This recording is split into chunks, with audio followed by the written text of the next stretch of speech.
फागुन महीना आइले शुभ के महीना। फागुन के महीना आइले शुभ के महीना। कि सखी हो देव सब खेले ला गुलाब। कि सखी हो देव सब खेले ला गुलाब। कि गगन माँ से रंग बरसे हो। फागुन महीना आइले शुभ के महीना। कि सखी हो देव सब खेले ला गुलाब। गगन माँ से रंग बरसे हो। कहमा खेले रघुराई ता कहमा खेले कन्हई न हो।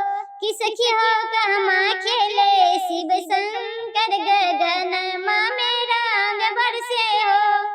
अवध में खेले रघुराई ता अवध में खेले रघुराई ता मथुरा में कन्हई न हो।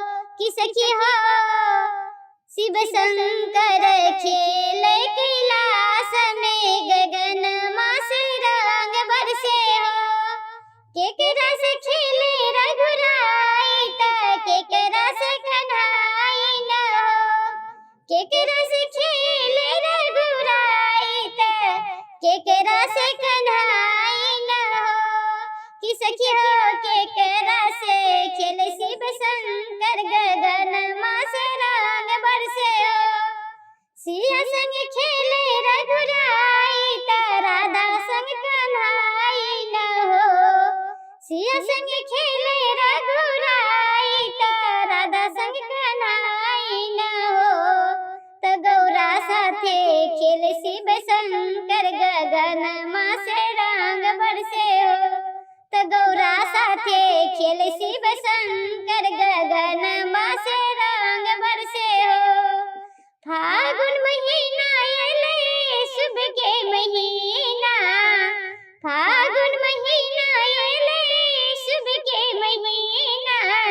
कि सखी हो देव सब खेले ला गुलाब। कि सखी हो देव सब खेले ला गुलाब। गगन माँ से रंग बरसे हो। फागुन महीना आइले शुभ के महीना।